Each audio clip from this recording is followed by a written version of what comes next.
私が辞職人の任に就いたばかりの頃、丸3ヶ月をかけて、やっと司祭台のすべてのファイルに目を通せました。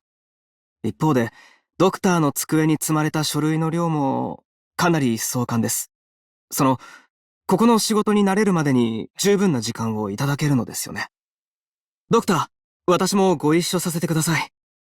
いえ、クルースお姉さんとウユお兄さんが、今日はモノモーデに行って、ロドスの皆さんに挨拶をしようと話していて、お二人とも、すごく熱心なんです。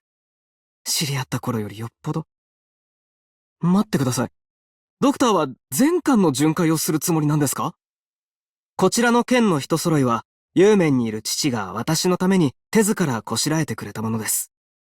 居住の影を払い、国の災いを察する。辞職人がなすべきことは武力のみでは遂げられないんですよ。まあ、武術ももちろん鍛錬を怠っていませんよ。はい、リンチンイエンさんとは旧知の仲です。私たちはそれぞれ司祭台と代理事に所属しており、異なる職責を負っています。もちろん、私はこちらに来る前も今も、ロドスに対して多少の疑問を持っています。ですが、オペレーターレイズが調査している件に関しては、口出しするつもりはありませんよ。先ほどの方は、ウェイ氏の姪、確か、チェンさんでしたか。いえ、親しくはありませんが、子供の頃、父には彼女を見習えとよく言われていたもので。後にチェンさんが警視の職を辞したと聞いた日、父は一言も口を聞いてくれませんでした。今思えば、やはり彼女は尊敬に値する人物でしたね。父が大工場に行かせたのは、私に修行を積ませたいからです。しかし、数十年前、その父も宗師といい剣を作るために、中剣坊で徹夜したせいで、翌日は仕事に遅刻をしました。間違いは当然いけないことですが、私が当初の心意気を失うのも、父の本意ではないでしょう。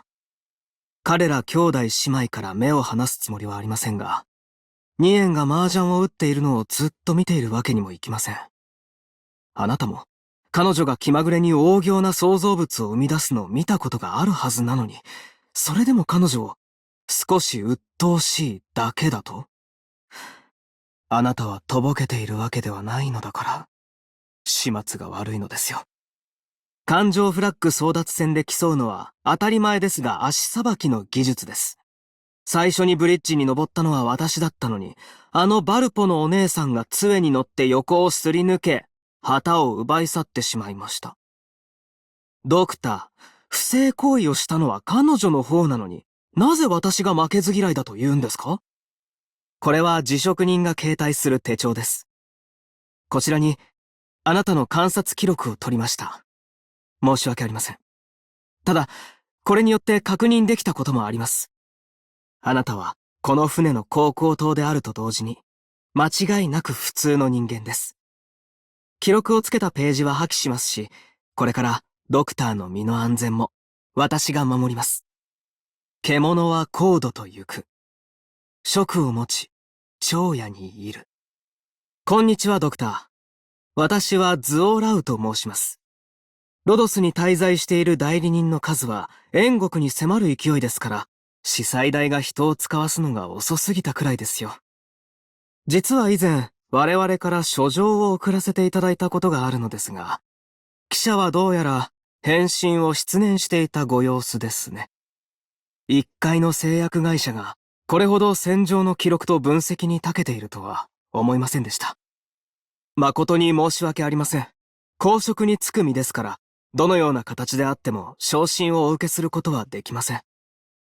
いや、つまり役職は辞退しますが、付随する福利厚生についてはその限りではありませんよ。天才の中を行く巨大な建造物は、それぞれ独自の理念を持っています。小職は山水を移動都市に移し、有面は封鎖を防ぐために兵風営を使用しました。では、ロドスはどうでしょう。あなた方はどのような信念のもと、航行をしているのですか？微力ながら力を尽くしましょう。良材をよく用いればこそ、能者は適所にある。この図をらう、持てる限りを尽くしましょう。矢をすでに継がえたのであれば、放つことに躊躇する必要はありましょうか。刃の勢いは目に見えません。鞘の中にあるからと油断すると、痛い目に遭いますよ。これより、あなたの言葉が軍令となります。戦況が複雑なので、こちらで適当に対応します。混乱した状況においては、小さな身震いすらも全体に影響を与えます。どれほど小さな変化であっても見逃しません。止まってください。あいにくとこの道は通行止めです。不心得者どもめ！秩序の番に縁あり、大征伐にて天下の安寧を保つ。寸に足りない職でも、9年の世を打ち破ることはできます。危機にあっても完全な勝利を求めるとは、能者は思い切りもいいですね。兵に情勢なく、水に情景なし。常人をはるかにしのぐ戦術と決断力。ドクター、あなたの過去は想像もつきませんね。人は求め得る限り最善で美しい結果のために行動しますが、どれほど緻密な計画でも誤りが生じることは避けられません。ドクター、もう過ぎたことですし、これ以上考えるのはやめましょう。司祭台の者として、当然ながら万全を期しています。後のことは私に任せて、先に撤退してください。大丈夫ですよ。傾向の心得はありますから。すぐに追いつきます。軍の天幕で止まったことも、あぜ道で寝たこともあります。こだわりはありませんよ。さぞ大事な御用があるのでしょうね。ドクター、囲碁でもしますか？それとも、もう一度フラッグ争奪戦でもやりましょうか？アークナイツ。奇遇ですね。ですね。話があるのでは？どうなのですか？